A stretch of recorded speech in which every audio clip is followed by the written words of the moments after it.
A few years back, it was just me, my wife Emily, who was 36, and me, John Harrison, 40, along with our 2 kids, Sarah, 10, and Jake, 7. We were not the happiest family in our small Midwestern town, but we managed to hold it together. Maybe we did that because we thought it was what was best for the kids. Everything changed one Thursday afternoon after work, when I ran into an old buddy from high school, Tom Miller, at the liquor store. I had not seen him in years, and since the store was pretty packed that day, we had plenty of time to catch up. To our surprise, we realized Tom's wife, Megan, had been working in the same office as Emily for the past 6 months. Tom asked me, "I didn't see you at our wives' Christmas party last month. Are you going to the farewell party for their boss?" I told him I would love to go, but I was not invited. Tom seemed surprised. "Of course, you are invited. All the spouses are. Why would you not be? I will check with Megan to be sure, but you should definitely come. See you there, old friend." The reason for this big company party, just 2 months after Christmas, was that the old owners had sold their shares to a national investment group, and they wanted to thank all the employees before the new owners took over on April 1st. I remembered that Christmas party well. It was Emily's first one at her new job. She had told me I was not invited. She had even bought a brand new dress for the occasion, looking as stunning as ever. She came home at 3 in the morning, a little tipsy and disheveled. After a bit of back and forth, she swore to me that nothing happened that night. She said they had gone to a friend's place for a nightcap after the party. She cried and promised me that no other man was involved, but I still had my doubts. Without any proof, though, what could I do? When I got home from the liquor store, I told Emily that I had bumped into my old friend Tom, and that his wife worked at the same company as her. Emily looked uneasy and asked, "What's her name?" "Megan Miller," I said. "Do you know her?" Emily shook her head. "No, I do not know her," she replied. "But Tom mentioned that all the spouses were invited to your Christmas party. So who pretended to be your spouse that night? And where did you go afterward?" Her face went pale. "I told you before," she said. "I thought spouses were not invited. I was new at the office and must have misunderstood the invitation. So you were the only one at the company who did not understand that simple invite?" I shot back. "I swear I will find out who you were with that night, and they will regret it when I do." She started crying again. "I have told you so many times. It was just a small group, we went to someone's house, had a few drinks, danced a little. No reason for you to be jealous." But there were too many holes in her story for me to believe it. Still, I needed proof before I could push any further. "So, am I invited to this next company party?" I asked, knowing she had not told me anything about it. She looked caught off guard but said, "Yes, of course.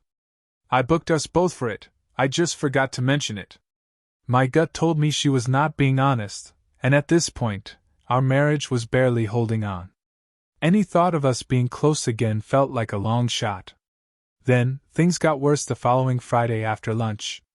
I had taken a few hours off work to run errands, and since Emily usually finished work early on Fridays, around 2 p.m., we were both home when the phone rang.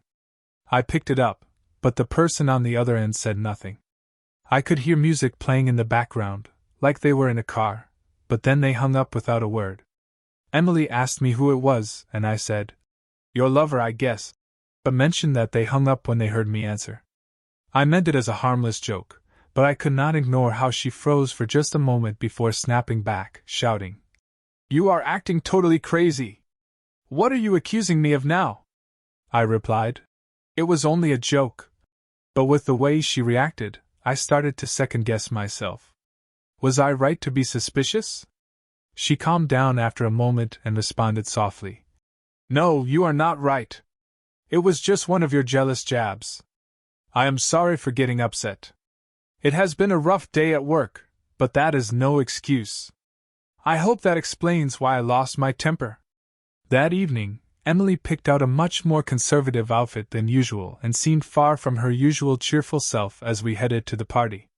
The event was at one of the nicest hotels in town, and dinner was served at several round tables instead of the long banquet-style setup. We sat with 4 other couples, and it seemed to me that Emily knew all the other women at the table. I could not shake the feeling that my presence was cramping her style, as if she had hoped for a much more enjoyable evening without me tagging along. After the meal, while we were sipping coffee and brandy, her boss came by our table to make small talk. When he saw me sitting beside Emily, he said, "You must be Emily's husband.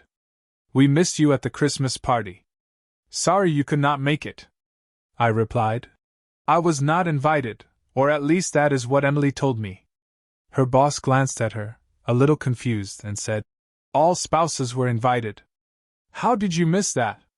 I added, "Well, she got home really late and was not in great shape, so I figured she preferred spending time with someone from work over me." Some of the other couples at the table chuckled awkwardly, and Emily's face flushed red. Her boss looked a bit uncomfortable and said, "I had no idea," before walking away. I said to him, "You ought to know, given you have over 200 employees across all your offices." At that point, Emily started crying, and the couples at our table all made excuses to head to the restrooms. Even I needed a breather and went to the restroom, where I struck up a conversation with one of the other husbands. He mentioned that he and his wife had sat near Emily at the Christmas party. He told me that she had spent most of the evening cozying up to one of her male coworkers. He remembered her distinctly because his wife had pointed out Emily's unusual last name. I never expected to find myself in a situation like this, but I knew that plenty of men before me had stumbled across the bitter truth about a cheating spouse by pure accident. The realization hit me like a punch in the stomach. Sure, I had noticed that the spark between Emily and me had dimmed lately, but every marriage has its ups and downs, so I did not think much of it. I figured things would get better soon enough. But that night at the party, I did not see Emily again after she left the table. One of her colleagues told me she had left the party early. When she did not answer her cell phone and the babysitter did not pick up at home, I realized Emily must have come home and sent the sitter away. I stayed at the bar for a while, grateful that no one brought up her sudden disappearance. When I finally got home, I found her sound asleep in bed. The next day was one of the worst days of our entire 13 years together. Emily yelled and cried, but refused to tell me where she had gone after the Christmas party. On Monday, she went to work like usual, and much to her relief, no one at the office brought up the embarrassment from the dinner, not even her boss, who seemed to view it as a personal issue between us. What her coworkers said behind her back, though, was another matter entirely. The next shock came that Friday night. Just when I was not expecting it, Emily initiated some intimate time between us. That night, Emily was unusually enthusiastic during our time together, trying out different positions with a lot more energy than usual. It brought both of us a lot of satisfaction and stood in stark contrast to her typically more reserved approach. Naturally, I could not help but wonder if her sudden interest in intimacy had something to do with my recent comments about her possibly having a lover. She fell asleep almost immediately after, but my mind was racing too much to rest. I found myself wondering if she preferred this more assertive version of me over the laid-back guy I had always been. The following week passed without any major events, and I even started feeling like maybe our marriage was on the mend. Things seemed to be slowly improving. But just when I thought we were getting back on track, everything came crashing down one morning. Emily had dressed a bit nicer than usual and had her hair done, which was not something she often did for work. Over breakfast, she casually mentioned that she might have to stay late because her boss had hinted at some overtime the day before. I had been holding back my thoughts for a while, but I could not anymore. "Since when do you have to dress up for overtime?" I asked. "Why not just be honest and tell me you are going to meet up with your lover again?" My comment took her by surprise, which I could see on her face before she exploded. "Have you lost your mind? You need help with this paranoid behavior," she shouted. "Maybe it would be better if we ended this marriage." I shot back. "So you can be with your lover out in the open instead of sneaking around behind my back? I may be paranoid, but I am not stupid enough to stay married to a cheating wife." At that point, Emily broke down in tears, and even our kids, who had overheard us, started crying too. In that moment, I realized what I had done. I had started the most serious argument of our marriage, and I did it without any solid proof that Emily was cheating. All I had was this nagging feeling that had been keeping me up at night. After a long while of sobbing, Emily finally asked, "Do you really want a divorce?" "Yes," I said. "I do not see any other way forward. If you are going to destroy our marriage, we might as well split up now and move on with our lives. I am tired of being treated like this. I have had enough." Emily rushed back to the bedroom, leaving me alone to think about what I had done. A wave of guilt hit me. I had accused her of something so serious without having a shred of proof. I knew I had acted impulsively and gone about it all wrong. I should have gathered evidence before confronting her. That way, I could have had something solid to back up my suspicions instead of making baseless accusations. A few minutes later, Emily came back into the kitchen, now dressed in her usual clothes, like it was just another day. She did not say a word, and I had no idea what to say to her. It was at that moment I realized that it would take nothing short of a miracle to save our marriage. If she was innocent, she would probably never be able to forgive me for the humiliation I had put her through. And if she was guilty of having an affair, our marriage would be over the second I found any real proof. That evening, Emily told me she had spoken with her boss and explained that I did not want her working overtime. She said her boss was fine with it since he had met me at the party and knew who I was. I should have called her boss to confirm the story, but I did not. As it turned out, I got unexpected help from the new owners who had taken over the company where Emily worked. Their IT department did a thorough investigation of the employees' computer usage and discovered that, on average, people were spending about 45 minutes a day on personal tasks. The biggest offender, however, had been online for a total of 15 hours over the course of the week in question. The following Monday, all the employees at Emily's office were called into a meeting. The new management laid down new rules, making it clear that personal internet use was strictly forbidden going forward. They claimed this would help save time and money. The changes in the new management led to the four most recent hires being let go, but Emily kept her position. From then on, she had to use the computer we shared at home for all her emails. Our kids had their own computers, but they were not connected to the internet. I have always had a knack for computer programs, and I sensed that the game was now shifting to my turf. I was more than ready for that. I had already installed a mirror program on the computer, which saved copies of everything Emily did. I also set up another program that would recover anything she tried to delete within a few days.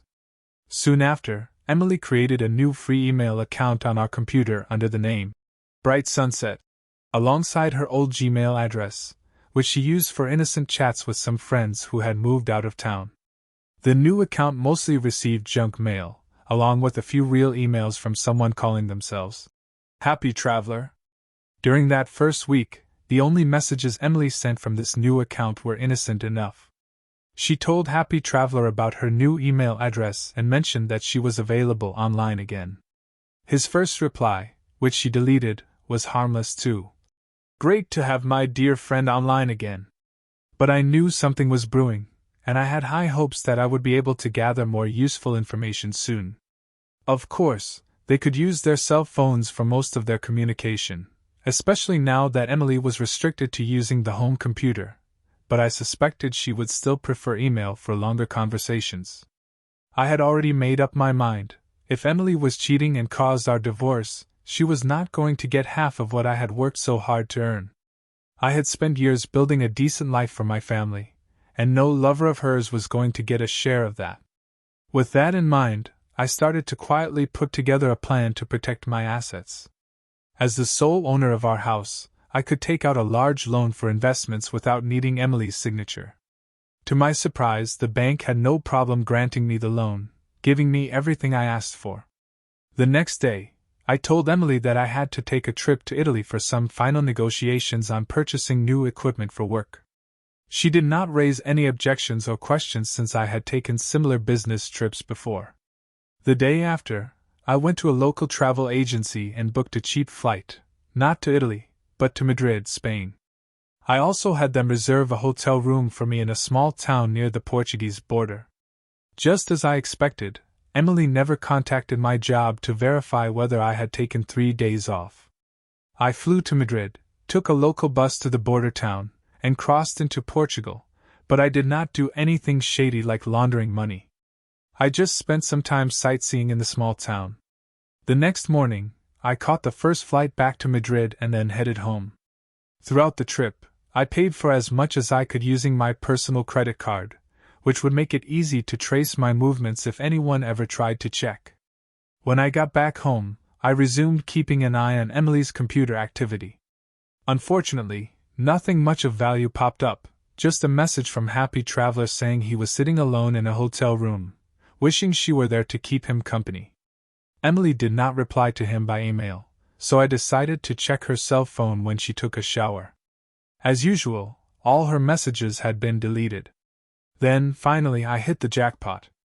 Happy Traveler sent her another email that gave me exactly the kind of information I had been waiting for. The message read, "Hi, dear. Sorry I have been busy meeting important clients up here in the north, far away from you, during the days your annoying husband was supposedly in Italy. I missed your sweet kisses and warm embrace terribly every evening." In the email, Chris continued, "I knew you were waiting for me, and I have some good news. Next Thursday, I have the whole day off, except for a dentist appointment between 9 o'clock and 10 a.m. After that, the rest of the day is just for us. Please take the day off after 11 a.m., and we can spend the entire day together. Just you and me, my dear." Now that I had his name, and knew what he did for a living, I felt a glimmer of hope that Emily might reply to him by email. She did. Her message read, "Dear Chris, of course I will take the day off after 11 a.m. How about a quiet lunch at your place so we do not run the risk of being seen together in town? I am certain John is still suspicious, so keeping a low profile is smart. I agree that sneaking away for just one day will be good for us both. I have been thinking about you a lot and cannot wait to be with you. Love, Emily." At that point, I knew I had to act fast. To my relief, I had already rented an apartment and paid for the whole year up front, just in case things got messy with the authorities during the divorce. However, Chris had a common last name and worked in sales, which was not enough information to easily track him down. I suspected he worked at the same company as Emily, but I could not be sure. What I did know was the exact date and time of their next rendezvous, and if no further clues emerged, I had a slim chance of following her to his place. Most people use their cell phones for communication these days, and it was clear Emily and Chris were doing the same. I could not gather much more from the computer. So, I spent the day before their planned meeting preparing everything. I had emptied our joint and personal bank accounts, and the money had been funneled through discreet channels out of the reach of the open market. I even rented a van with dark-tinted windows, ready to make my move. On the morning of her big day, to my surprise, Emily acted completely normal. She did not dress up in anything special, her hair looked the same as always, and there were no obvious signs that she was about to spend the day with her lover. I began to hope she had cancelled the whole thing. Still, I could not hide my own stress, and Emily noticed. With a worried look on her face, she asked, "Are you okay? You look pale." What could I say? I replied, "I am fine, just dealing with some problems at work that need fixing today, but everything is under control." She did not seem convinced. "I was worried because you look really stressed." I reassured her. "No need for that, I am okay. By the way, how about we have lunch together today? There are some important things we need to discuss." She looked uncomfortable again and replied, "I would love to, but I am already booked for an important lunch meeting at work today. Tomorrow would be better." I looked her straight in the eyes and said, "I understand. You have to take care of what is important first." For a moment, she went pale. Maybe she reconsidered what she was about to do. I could only hope she did, because the future of our family hung in the balance based on her actions over the next few hours. I feared that this might be our last family breakfast together, and that our lunch plans might never happen. Emily left for work, taking Jake to preschool, and Sarah headed off to school. I stayed home for a bit longer. At 10:30 a.m., I parked the van outside her office, positioning it so I could see both her car and the staff entrance. Thanks to the tinted windows, nobody could see me sitting inside. At exactly 5 minutes past 11 a.m., Emily walked out to the parking lot, got into her car, and drove off toward a residential area just outside the city center. She parked in front of an apartment building and went inside. I followed her, watching closely as I scanned the building's directory for any further clues. I checked the building directory and saw that Chris Jensen had an apartment on the second floor. I gave it 5 minutes before I called Emily's cell phone. She saw my name on the caller ID and answered. "Hi, what's going on?" "You, my dear, are my biggest problem," I replied. She sounded surprised. "Me? Have you lost your mind?" "No, but I have found your lover boy." "Are you at work right now, or are you supposed to be with him?" "I'm on my way to deal with him." "Get dressed and get out of his apartment before I get there." There was a pause, and she sounded worried. "What are you talking about?" "Of course, I'm at work." "If that's true, good for you. If not, you're going to regret it," I said before hanging up. I stood outside Chris's door, a sledgehammer in one hand and a black garbage bag in the other. Just as I expected, a minute later, a man in his mid-30s opened the door. Without hesitation, I slammed my right fist into his face. He was caught completely off guard and stumbled back into the apartment. Behind him stood a pale and shocked Emily. I growled at her. "Get out. Now." Before she could react, I shoved her out of the apartment and locked the door behind her. Now alone with Chris, I unleashed a flurry of punches until he collapsed to the floor. Under different circumstances, this guy, being younger and in good shape, probably would have taken me down. But he was caught off guard, and my rage over everything I had lost fueled me. I had the upper hand. Kicking and hitting him was easy while he lay stunned on the floor. Once I had him subdued, I grabbed my sledgehammer and destroyed everything of value in the small, sparsely furnished apartment. It was clear this was not his real home, just a temporary place. I rummaged through his briefcase, finding his cell phone and papers with his home address and personal details. Meanwhile, outside the door, Emily was ringing the doorbell and shouting, "Don't hurt him! Please don't hurt him!" I opened the door, dragged her back inside, and snarled, "He's yours now. Be with him as much as you want. I do not care about either of you anymore." She gasped when she saw the destruction I had caused, Chris lying on the floor, bloodied, and the apartment in shambles. She started sobbing. "Please, let me explain. Please, David, listen to me." I told her to shut up, stormed out to the van, and sat there for a moment, reading through Chris's papers. I learned that he worked as a salesman for the same company as Emily but lived with his family near the nation's capital. That explained why he kept this small apartment in our town. Chris had destroyed my marriage, and as the saying goes, an eye for an eye. There was one last thing I needed to do. I called Emily's parents and asked them to take care of the kids after school, telling them that I had to work late and Emily was dealing with personal issues. They agreed without question. Then I turned off my cell phone and drove away in the rented van for a 2-day trip to clear my head. Unfortunately, I cannot go into detail about that trip, as this forum has a lot of readers from the Midwest, including people who might be investigating my actions. I do not want to cause trouble for any innocent bystanders. 2 days later, back in my hometown, I switched my phone back on and found countless messages from Emily. My only response to her was a simple text. "I've filed for divorce. That's my final decision." The rest of that day, I spent moving my clothes and personal belongings out of our house and into my new apartment. I left a copy of the divorce papers on the kitchen table. It was clear to me now that Emily's affair with Chris had been going on for months. If it had been just a one-time mistake after the Christmas party, there might have been a small chance that I could forgive her.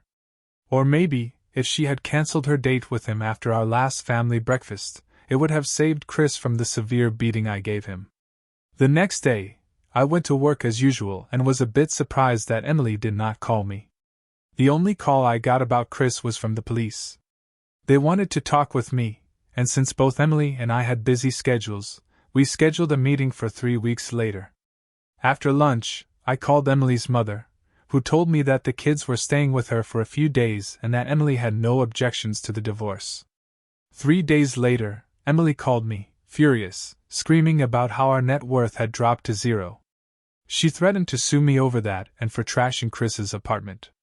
I calmly told her that lost money could always be replaced, but our lost love and broken family could never be restored. That answer, of course, did not satisfy her. 3 weeks later, my lawyer and I met with the police. The meeting was civil enough. The police accused me of beating Chris so badly that he had not been able to work for weeks, and of destroying both his apartment and his house. I denied everything, except claiming self-defense when I interrupted their date and Chris, angry and desperate, attacked me. I got the sense that the officer was just doing his job, without much enthusiasm. He did not seem eager to punish me, likely because he had no sympathy for a cheating wife and her lover. I was not too worried. Even if I were found guilty and ordered to pay Chris damages, it would not matter much. The legal system could declare he had the right to be paid, but if I had no money to give, that would be his problem, not mine. Then, unexpectedly, Emily called me and suggested we meet at a restaurant to talk about the kids. I agreed, and when we met, the conversation remained civil. Emily surprised me by confessing to the affair with Chris. She admitted it had started just a few weeks after she began her new job, during a reorganization of the sales department. Emily had been assisting Chris as his secretary, and there had been an immediate spark between them.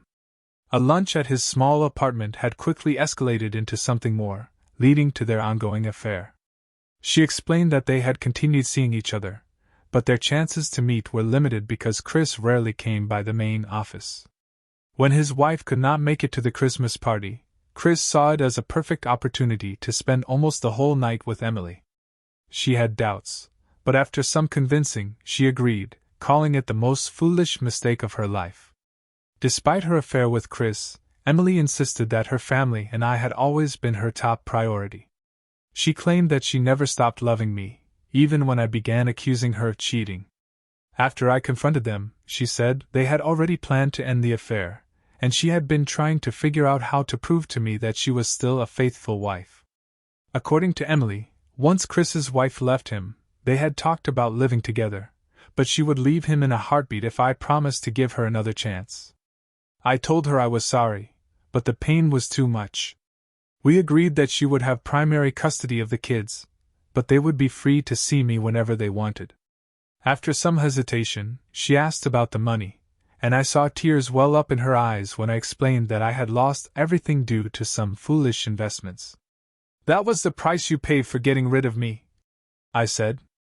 I added that I had paid a much higher price by losing my family, far more important than any amount of money. Once again, Emily promised that she would get the family back together if I could only accept her apology and take her back. She did not look happy when I told her I would rather have a cheating wife as an ex-wife. Before we parted ways, I warned her that hiring a lawyer would not change anything. I warned Emily that hiring a lawyer to chase down the lost money would only cost her a fortune, and would not bring her anything in return. The following Monday morning at work, my secretary, Sarah, walked in, and I immediately knew something was seriously wrong. She was wearing sunglasses, and when she took them off, I saw she had a nasty black eye on her left side. Her right eye was swollen too, as if she had been crying all weekend. At first, she refused to tell me anything, but after a few minutes she broke down and said, "I'm a single mom now." "What happened?" I asked, concerned. "Daniel and I split up," she replied. I was taken aback because I had always thought of Sarah and Daniel as the perfect couple. "Why?" I asked. "Being hit once by your husband is a terrible experience that can sometimes be forgiven as a mistake," she explained. "But when it happens a second time, it becomes a dangerous habit. A man who hits his wife twice will only keep doing it, and for less and less reason. Daniel hit me again, and I'm divorcing him." I had always considered Daniel a good guy, so this news shocked me. I thought you two were perfect together. Why has he turned into such a monster? He's jealous, she said. The first time he hit me was after I danced a hot tango with a nice South American guy at a wedding. It was just an innocent dance, but Daniel got so mad that he hit me. None of the other men had any problem with that guy dancing with their wives, but Daniel lost it. I forgave him after a while, but I told him that if it happened again, it would be the end. He promised me it wouldn't, but it did, and now we're getting divorced. What did he hit you for this time? I asked. He thinks it's my fault that you and Emily split up. I was confused. How could it possibly be your fault that Emily had an affair with that jerk Chris? That makes no sense. She sighed. He thinks it's because you and I had an affair. I was so shocked I practically shouted. What? You and me? An affair? When did that happen? We've never had an affair. She gave a sad laugh. I know. Neither of us knew anything about it, but Daniel believed it and hit me for it. I could hardly believe that a decent guy like Daniel had turned into someone so irrational, pushing his wife to divorce him over something that never even happened. Sure, I had always admired Sarah in the time I had known her, but I never crossed any lines, never made any inappropriate comments or advances. And as much as I might have preferred Sarah over Emily if given the chance, I had never cheated on my wife. I can't believe this, I said. Why didn't he ask me about it? I've never cheated on Emily, even though I've been tempted over the years.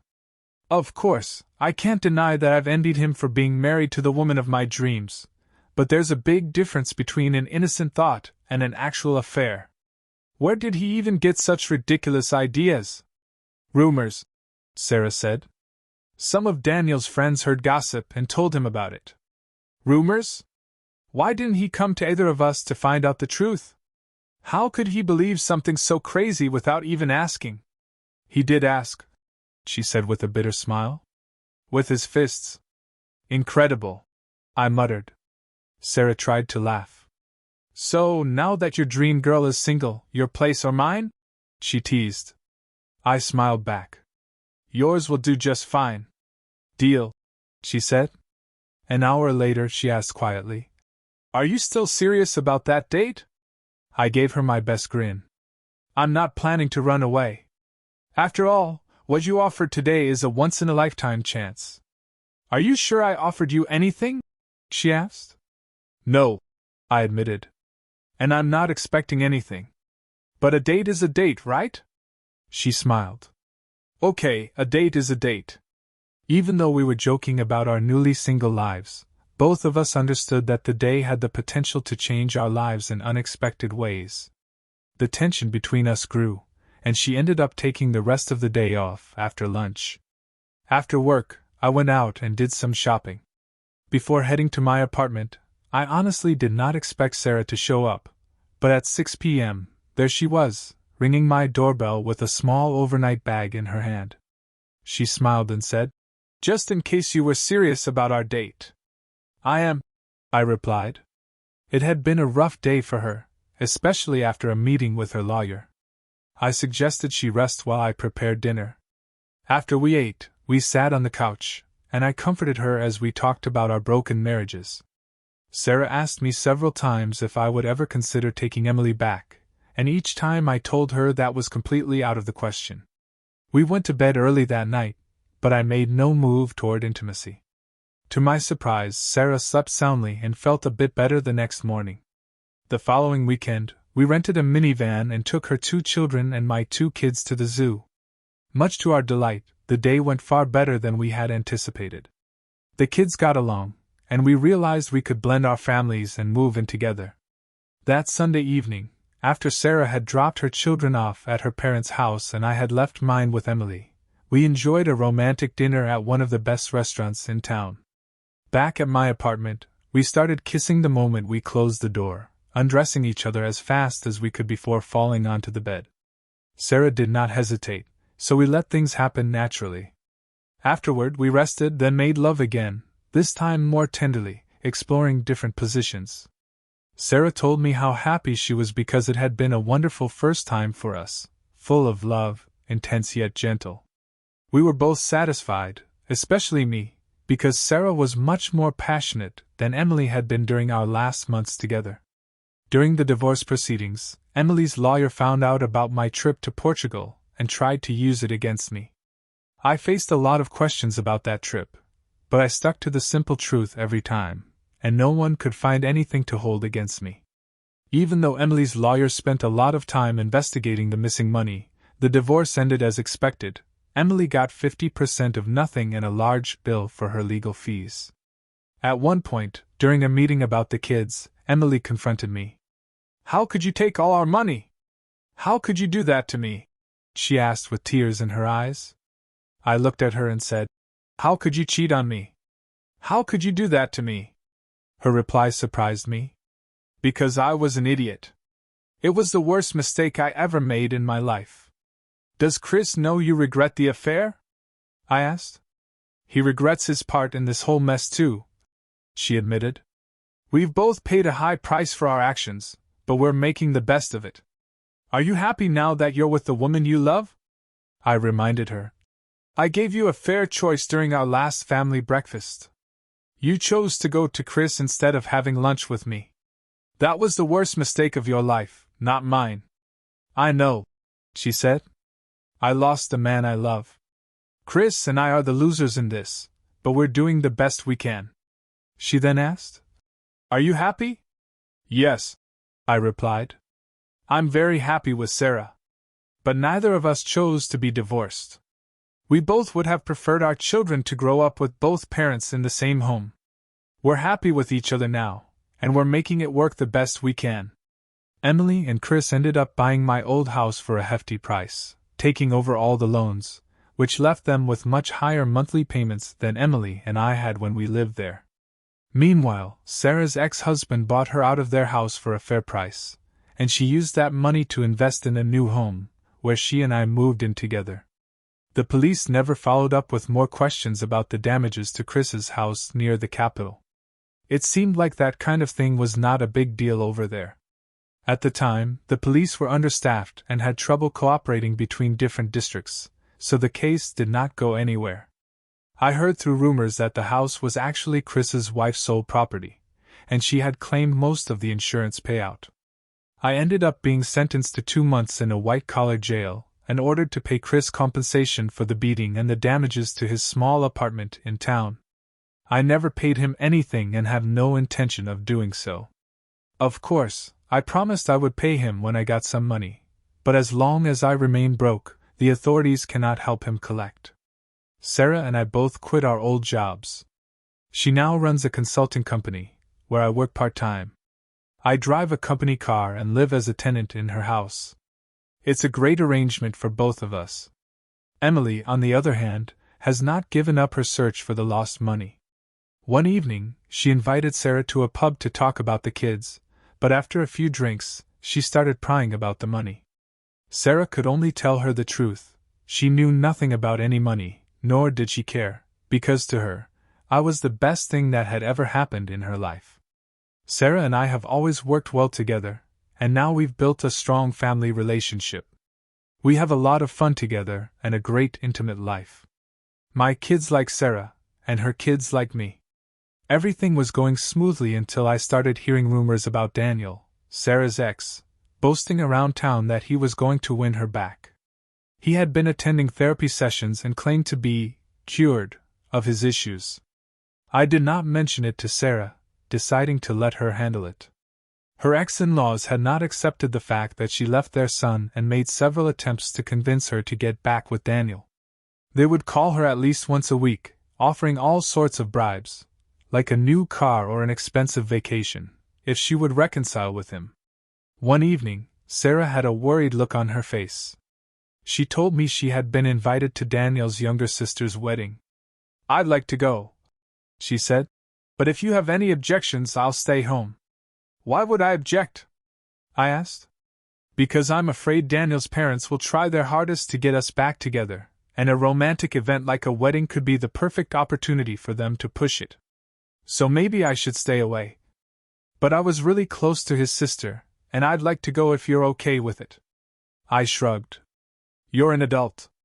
If you want to go, then go. It would be nice for you to be there for her on her big day. Who knows, maybe this wedding is their last-ditch effort to save her own relationship. Are you really sure you don't mind? She asked again. No, I can't see any reason to object, I said. One reason could be that there will probably be a lot of drinking, and I'll need to stay overnight. Aren't you worried about that? Why should I be? I replied. Like I said, you're an adult. I trust you to take care of yourself. I love you. I love you too, she said. Daniel's hometown was about 40 miles from ours, so Sarah left early Saturday morning and planned to return sometime on Sunday. We had agreed to limit phone calls, so when she arrived safely, she gave me a quick call, and I wished her a good time at the wedding. She gave me a hug and a kiss before leaving, but I have to admit that Saturday was an important day for me. I had feared it more than I wanted to admit. Anything could happen during her trip, and I knew she would be under a lot of pressure from Daniel, his parents, and their friends. Emily had the kids for the weekend, so I spent most of the day working. In the evening, I went out for dinner and drinks with some acquaintances at a pub, though I did not stay long. I had bought a comedy DVD to pass the time and watched it before going to bed. To my surprise, Sarah was back home by 10 a.m. on Sunday. She gave me a warm hug and told me to follow her to the bedroom for even more. Once there, she stripped off her clothes, pulled me onto the bed, and whispered in my ear, "Oh, I love you so much. Make love to me." I followed her lead without hesitation. Afterward, she asked, "Did I shock you by coming home all worked up?" "You gave me a very pleasant surprise," I told her. "I love you so much for trusting me enough to go to the wedding, even though you knew Daniel and his parents would try hard to get you back." "I knew you trusted me," she said, "and I handled it." She then told me that several of Daniel's relatives were staying overnight at his parents' house, and they had planned for her and Daniel to share a small room with only one bed. Thankfully, Daniel's sister had tipped her off, and Sarah had anticipated something like that.